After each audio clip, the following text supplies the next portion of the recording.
Stockholm. Nandita talks about Vikings of Sweden and Scottish fashionable people, the tourist destinations like Old City, Noble House, and the Royal Palace. Wait a minute, Vikings and fashion don't actually maybe... I mean, the people of Sweden have their own unique sense of fashion, and they're also today known for one of the most famous clothing stores in the world, H&M, which I don't think has come to India yet, but it's very, very popular in the US and in Europe. H&M has 2,300 stores in 43 countries worldwide. It employs 94,000 people. It is the second largest clothing retailer, first being Inditex of Spain and the third Gap of USA. Go together. Haven't you seen Hagar? Like, he didn't look with that funny helmet on his head. Fashion. And as for Vikings, I was very amused when I walked past. They reminded me of Vikings because they had these funny helmets on. The helmets didn't have horns, but you know, they didn't look anything like British palace guards either.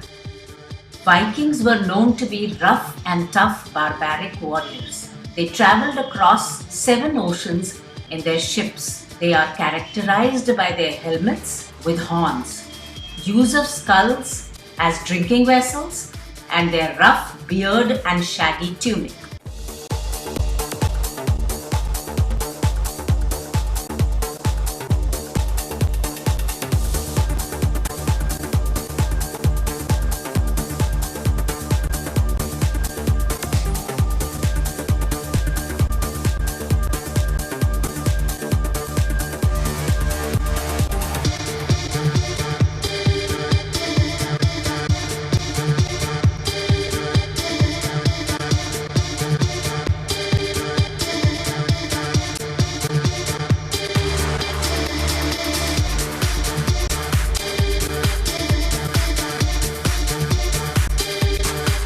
Amsterdam. Nandita highlights the canals of Amsterdam and the major role in developing Dutch trades in tulips and other commodities, and the birth of finance and stock exchange. Most people think of Amsterdam, they think of its canals and its tulips, and both are very much connected to its history as a trading city. So Amsterdam was one of the first big trading cities in the world, and the merchants there built these canals so that they could move their goods in and out.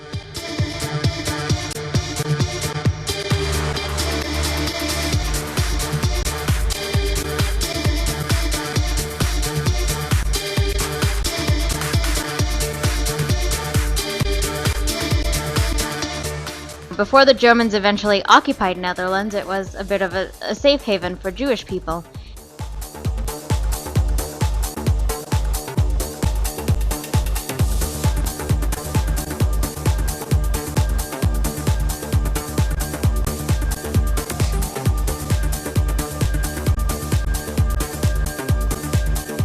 Amsterdam is where the first stock exchange was created.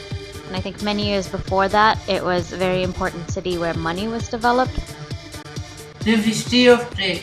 The Dutch East India Company, formed in 1602, was the first company to issue stock, thus giving birth to stock exchange and trading. It also had quasi-governmental powers to wage war, imprison and execute prisoners. It established many seaports for trade in India and Indonesian archipelago.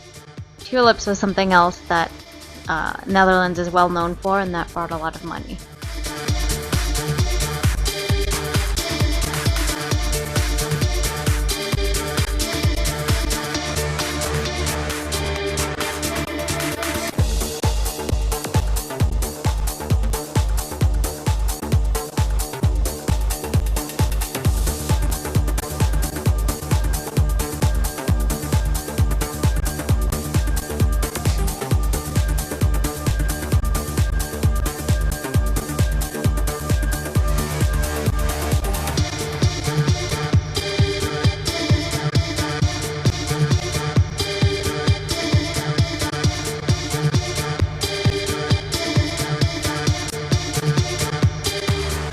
Nandita goes to Brussels.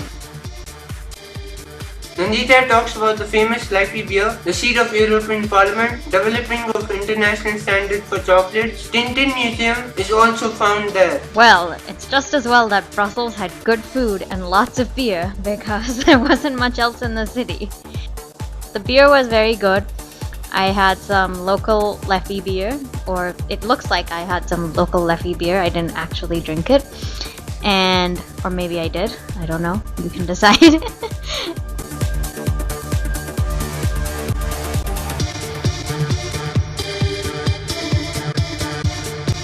Food was very good. I had some wonderful sandwiches and great chocolates, of course, because Belgium is very famous for its chocolates because it was one of the first countries that established a formal standard of identity that chocolate should be this much cocoa mass and this much cocoa powder, and that's why Belgian chocolates are so good. Belgians claim that even Swiss chocolate got its start in Belgium. When you are visiting Belgium, make sure you pick up some local chocolates.